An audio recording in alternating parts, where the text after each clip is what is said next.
ಮದುವೆ, ಪ್ರೀತಿ, ಡೈವೋರ್ಸ್ ಬಗ್ಗೆ ರಚಿತಾ ನೇರ ಮಾತು. 14 ವರ್ಷದ ಸಿನಿ ಪಯಣದ ಅನುಭವ ಹಂಚಿಕೆ.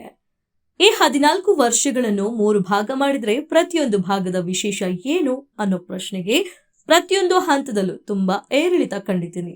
ಸೋಲು ಗೆಲುವು ಜೊತೆಯಾಗಿಯೇ ಬಂದಿದೆ. ಆದ್ರೆ ಅದ್ಯಾವುದು ನನ್ನನ್ನ ತುಂಬಾ ಕಾಡಿಲ್ಲ. ಈಗಲೂ ಹೊಸ ಸಿನಿಮಾ ಒಪ್ಪಿಕೊಂಡಾಗ ಸಣ್ಣ ಅಧೀರತೆ ಕಾಡುತ್ತದೆ. ಇದೇ ಮೊದಲ ಸಿನಿಮಾ ಎಂಬಂತೆ ಅಂಜುತ್ತಾ ಸಟ್ಟಿಗೆ ಹೋಗ್ತೇನೆ. ಫಸ್ಟ್ ಶಾಟ್ ಒಪ್ಪಿತವಾಗ್ತಿದ್ದಂತೆ ಆತ್ಮವಿಶ್ವಾಸ ಮರಳುತ್ತದೆ. ಮೊದಲ ಚಿತ್ರ ಮಾಡುವಾಗ ಇದ್ದ ಮುಗ್ಧತೆ ಈಗಲೂ ನನ್ನಲ್ಲಿ ಉಳಿದಿದೆ ಅಂತ ನನಗೆ ಅನ್ನಿಸುತ್ತೆ. ಅಭಿನಯದ ವಿಚಾರಕ್ಕೆ ಬಂದ್ರೆ ಬೆಳೆದಿದ್ದೀನಿ, ಬೆಳೆಯಲೇಬೇಕಲ್ಲ. ಮಿಕ್ಕಂತೆ ಆಗ ಹೇಗಿದ್ದೇನೋ ಹಾಗೆಯೇ ಇದ್ದೇನೆ. ಹೆಣ್ಮಕ್ಳಿಗೆ ಒಳ್ಳೆಯ ಪಾತ್ರ ಸಿಗುವ ಕಾಲ ಇದಲ್ಲ. ನಿಮಗೆ ಎತ್ತಚಿಗೆ ಒಳ್ಳೆಯ ಪಾತ್ರಗಳು ಸಿಕ್ಕವು, ಆದ್ರೆ ಅವೆಲ್ಲ ತಡವಾಗಿ ಬಂದವು ಅನಿಸುತ್ತಿಲ್ಲವೇ ಅನ್ನೋ ಪ್ರಶ್ನೆಗೆ ರಚಿತಾರಾಮ್ ಉತ್ತರ: ನಾನು ಜೀವನವನ್ನ ಬಹಳ ಸಹಜವಾಗಿ ಸ್ವೀಕಾರ ಮಾಡ್ತೀನಿ. ಏನು ಬರುತ್ತದೋ ಅದನ್ನ ಹಾಗೆ ತಗೊಳ್ತೀನಿ. ಒಳ್ಳೆಯದನ್ನ ತೆಗೆದುಕೊಳ್ಳೋಣ, ಕೆಟ್ಟದನ್ನ ಬಿಡೋಣ ಅನ್ನೋದು ನನ್ನ ಪಾಲಿಸಿ. ತಡವಾಗಿ ಬಂತೆ ಅಂತ ಕೇಳಿಕೊಳ್ಳುವಾಗ ಬೇಗನೆ ಬಂದಿದ್ದರೆ ಬೇಗನೆ ಮನೆಗೆ ಬಂದು ಬಿಡ್ತಿದ್ದೇನೋ ಅಂತಲೂ ಅನಿಸುತ್ತದೆ. ನಾನು ಕನ್ನಡದ ಹುಡುಗಿ, ಬೆಂಗಳೂರು ಹುಡುಗಿ. 10 ವರ್ಷ ಇಲ್ಲಿಯೇ ಕಂಪ್ಲೀಟ್ ಮಾಡಬೇಕು ಅನ್ನಿಸಿತು. ನಮ್ಮ ಕನ್ನಡ ಚಿತ್ರರಂಗವನ್ನ ಪ್ರತಿನಿಧಿಸಬೇಕು ಅಂತ ಪಣ ತೊಟ್ಟಿದ್ದೆ. ಬೇರೆ ಭಾಷೆಗಳಲ್ಲಿ ಅವಕಾಶ ಬಂದಿಲ್ಲ ಅಂತೇನಲ್ಲ, ಆದ್ರೆ 10 ವರ್ಷ ಪಟ್ಟು ಹಿಡಿದು ಇಲ್ಲೇ ಇರಲು ನಿರ್ಧರಿಸಿದೆ. ಮಧ್ಯೆ ಒಂದು ಬ್ರೇಕ್ ಸಿಕ್ಕಾಗ ಮನೆಯಲ್ಲೇ ಕೂತಿದ್ದಾಗ ಒಂದು ತೆಲುಗು ಸಿನಿಮಾದಲ್ಲಿ ನಟಿಸಿದೆ. ಡಿಂಪಲ್ ಕ್ವೀನ್ ಅಂತ ಅಭಿಮಾನಿಗಳು ಕರೆದ್ರು. ನಂತರ ಪ್ರಬುದ್ಧವಾದ ಪಾತ್ರಗಳನ್ನ ಮಾಡ್ತಿದ್ದೀರಿ, ಈಗ ಏನಂತ ಕರೆಸಿಕೊಳ್ಳೋ ಆಸೆ ಇದೆ ಅನ್ನೋ ಪ್ರಶ್ನೆಗೆ ರಚಿತಾರಾಮ್ ಉತ್ತರ: ಅತ್ಯುತ್ತಮ ನಟಿ ಅನಿಸ್ಕೊಳ್ಳುವ ಆಸೆ.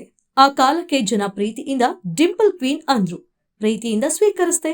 ಪ್ರೇಕ್ಷಕರು ಹೇಗೆ ಕರೆದ್ರು ಮೆಚ್ಚಿಕೊಂಡ್ರು, ನನಗಿಷ್ಟ. ನೆಗೆಟಿವ್ ಅಂತ ಬಂದಾಗ, ಅಂದ್ರೆ ನೆಗೆಟಿವ್ ಕಾಮೆಂಟ್ಗಳನ್ನ ಒಪ್ಪಿಕೊಳ್ಳೋ ಈ ಕಾಲದಲ್ಲಿ ಹೊಗಳಿಕೆ ಒಪ್ಪಿಕೊಳ್ಳಲಿಕ್ಕೆ ಯಾಕೆ ಹಿಂಜರಿಬೇಕು?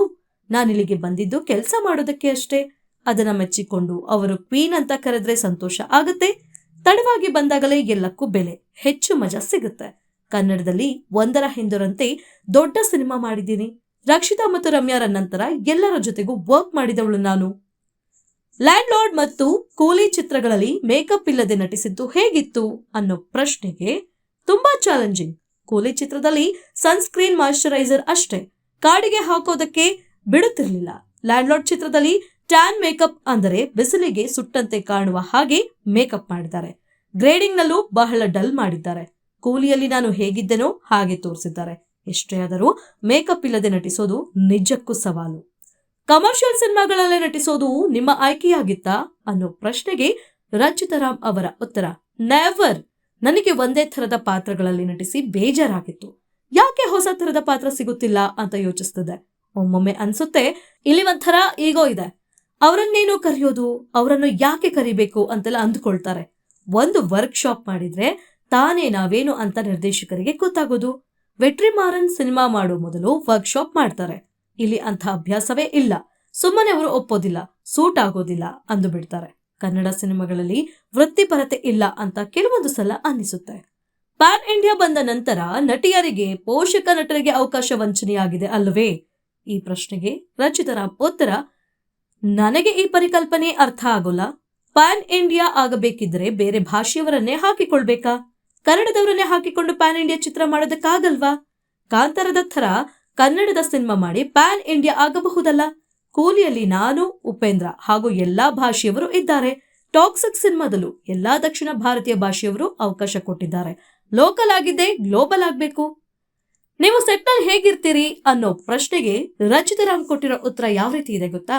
ನಾನು ತುಂಬಾ ಸಿಂಪಲ್ ಹುಡುಗಿ. ಕ್ಯಾರವಾನ್ ನಿಂದ ಹೆಚ್ಚಿನ ಸಮಯ ಹೊರಗೆ ಇರ್ತೀನಿ. ಟೀಮ್ ಚೆನ್ನಾಗಿದ್ದಾಗ ಅವರ ಜೊತೆ ಮಾತಾಡ್ತಿರೋಣ ಅನ್ಸುತ್ತೆ. 6 ಗಂಟೆಗೆ ನಿಗದಿಯಾಗಿರುವಂತಹ ಶೂಟಿಂಗ್ 9ರ ತನಕ ಮುಂದೆ ಹೋದ್ರೂ ಸಂತೋಷವಾಗಿ ಮಾಡ್ತೀನಿ. ಟೀಮ್ ಹೇಗಿರುತ್ತೆ ಅನ್ನೋದು ಮುಖ್ಯ. ನೀವು ಜಂಬದಿಂದ ಇದ್ರೆ ನಾನು ಹಾಗೆ ಇರ್ತೀನಿ. ಇಲ್ಲದೆ ಹೋದ್ರೆ ನನಗೆ ಎಲ್ಲರ ಜೊತೆ ಒಡನಾಟ ಇಷ್ಟ. ವಿಮರ್ಶೆ ಬಂದಾಗ ಹೇಗೆ ತಗೋತೀರಿ?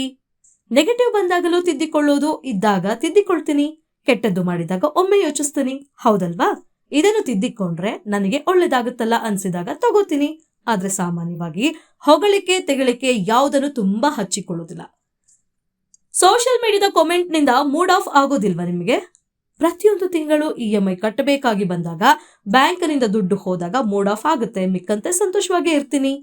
ಸಿಟ್ಟು ಎಷ್ಟಿದೆ ಅನ್ನೋ ಪ್ರಶ್ನೆಗೆ ರಚಿತಾರಾಮ್ ಉತ್ತರ ಹೀಗಿದೆ: ನನಗೆ ಬಹಳ ಬೇಗ ಸಿಟ್ಟು ಬರುತ್ತೆ, ಸಿಕ್ಕಾಪಟ್ಟೆ ಸಿಟ್ಟು ಬರುತ್ತೆ. ಸುಳ್ಳು ಹೇಳಿದ್ರೆ, ನಾಟಕ ಮಾಡಿದ್ರೆ ಬಹಳ ಕೋಪ ಬರುತ್ತೆ. ಹೊರಗೆ ಸಿಟ್ಟು ಬಂದಾಗ ಕಿರ್ಚೋದಿಲ್ಲ, ಸುಮ್ಮನೆ ಎದ್ದು ಬರ್ತೀನಿ. ಅಪ್ಪ ಹೇಳ್ತಿರ್ತಾರೆ, ದುಷ್ಟರನ್ನ ಕಂಡ್ರೆ ದೂರ ಇರು ಅಂತ. ಎದ್ದು ಬಂದ್ಬಿಡ್ತೀನಿ. ಒಂದ್ ಅರ್ಧ ಗಂಟೆಲಿ ಇಳಿದು ಹೋಗುತ್ತೆ.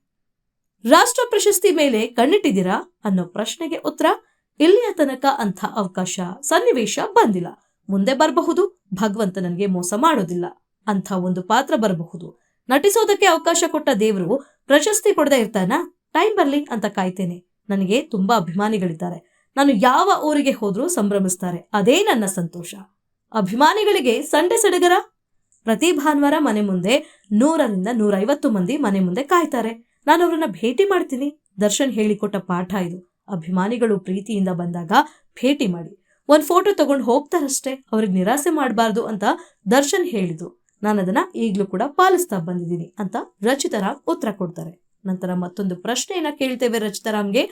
ನನ್ನನ್ನು ಕಾರಿಗೆ ಹತ್ತಿಸುತ್ತಿರ್ಲಿಲ್ಲ, ಯಾಕೆ? ಇದು ಅವರಿಗಾದಂತಹ ಅನುಭವ. ನನಗೆ ಕಾರ್ ಅಂದ್ರೆ ಆಕರ್ಷಣೆ. ನಾನು ಬಾಲ್ಯದಲ್ಲಿದ್ದಾಗ ಒಂದು ಘಟನೆ ನಡೆದಿತ್ತು. ನಮ್ಮ ಸಂಬಂಧಿಕರು ನನಗೆ ಕಾರು ಹತ್ತಿಸ್ತಿರ್ಲಿಲ್ಲ. ನಮ್ಮ ಹತ್ತಿರವೂ ಕಾರು ಇರ್ಲಿಲ್ಲ. ಕಾರಿಗೆ ಹತ್ತಿಸ್ಕೊಂಡ್ರೆ ನಾನು ವಾಂತಿ ಮಾಡ್ಕೊಂತೀನಿ ಅಂತ ಕಾರಿಗೆ ಹತ್ತೋದಕ್ ಬಿಡ್ತಿರ್ಲಿಲ್ಲ.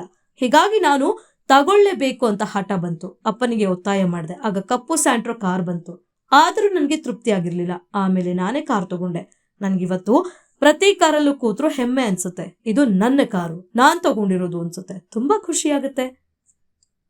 ಮದುವೆ ಆಗಲು ಸಕಾರಣಗಳಿಲ್ಲ. ಕಳೆದ ವರ್ಷದ ನಂತರ ಬಹಳ ಆಸೆ ಇತ್ತು. ಅಪ್ಪ ಅಮ್ಮಂಗೆ ಮುಂದಿನ ವರ್ಷ ಮದುವೆ ಮಾಡ್ಬೇಕು ಅಂತ ಹೇಳಿ ಕುಣಿತಿದ್ದೆ. ಆದ್ರೆ ಬರ್ತಾ ಬರ್ತಾ ಎಮೋಷನ್ಗೆ ಮತ್ತು ರಿಲೇಶನ್ಶಿಪ್ಗೆ ಯಾರು ಮರ್ಯಾದೆ ಕೊಡ್ತಾ ಇಲ್ಲ ಅಂತ ಅನ್ಸೋಕೆ ಶುರುವಾಯ್ತು. ಅದಕ್ಕೆ ಬೆಲೆಯೇ ಇಲ್ಲದಂತಾಗಿದೆ. ಇವತ್ತಿನ ಖುಷಿ ಇವತ್ತಿಗೆ ಮಾತ್ರ. ಕ್ಷಣ ಕ್ಷಣದ ಬದುಕು ಮುಖ್ಯ ಅಂತ ಎಲ್ಲರಿಗೂ ಅನ್ಸ್ತಿದೆ. ಇವತ್ತು ಚೆನ್ನಾಗಿ ಕುಡಿಯೋಣ, ನಾಳೆಯದು ನಾಳೆಗೆ ಅಂತಾಗಿದೆ. ನಮ್ಮ ಅಪ್ಪ ಅಮ್ಮನ ಸಂಬಂಧದಂತೆ ಏನೇ ಆದರೂ ಜೊತೆಗಿರಬೇಕು ಅನ್ನೋ ಭಾವನೆ ಕಾಣ್ತಿಲ್ಲ. ಮತ್ತು ಮಾತಿಗೆ ಡೈವರ್ಸ್ ಅಂತ ಆಗಿದೆ. ಅಂತದಕ್ಕೆ ಯಾಕೆ ಟೈಮ್ ವೇಸ್ಟ್ ಮಾಡಬೇಕು? ಇಬ್ಬರ ಮಧ್ಯೆ ಏನ್ ನಡೆಯುತ್ತೆ ಅಂತ ಬೇರೆ ಯಾರಿಗೂ ಗೊತ್ತಾಗಲ್ಲ, ಹೇಳೋದಕ್ಕೂ ಆಗಲ್ಲ. ಎಲ್ಲರೂ ತಾಳ್ಮೆ ಕಳ್ಕೊಂಡಿದ್ದಾರೆ. ಸಿನಿಮಾ ನೋಡೋದಕ್ಕೆ ಬಂದಾಗಲೂ ಮೊಬೈಲ್ ನೋಡ್ತಾ ಕೂತಿರ್ತಾರೆ. ತಾಳ್ಮೆ ಇಲ್ಲದೆ ಹೋದಾಗ ಸಂಬಂಧವನ್ನ ನಿಭಾಯಿಸೋದು ಕಷ್ಟ. ಇದರ ಮಧ್ಯೆ ಈಗೋ, ಸಂಪಾದನೆ, ಅಹಂಕಾರ ಎಲ್ಲ ಬರುತ್ತೆ. ಇದರ ಬಗ್ಗೆ ಇಡೀ ದಿನ ಮಾತಾಡಬಹುದು. ಸದ್ಯಕ್ಕೆ ನಾನು ದೇವರು ಕೊಟ್ಟ ಕೆಲಸವನ್ನ ಮಾಡ್ತಾ ಹೋಗ್ತೀನಿ. ಎಲ್ಲವನ್ನು ಅವನಿಗೆ ಬಿಟ್ಟಿದ್ದೀನಿ. ಅಪ್ಪ ಅಮ್ಮನ ಜೊತೆ ಸಂತೋಷವಾಗಿದ್ದೀನಿ ಅನ್ನೋ ಮಾತನ್ನ ರಚಿತಾರಾಮ್ ಹೇಳ್ತಾರೆ.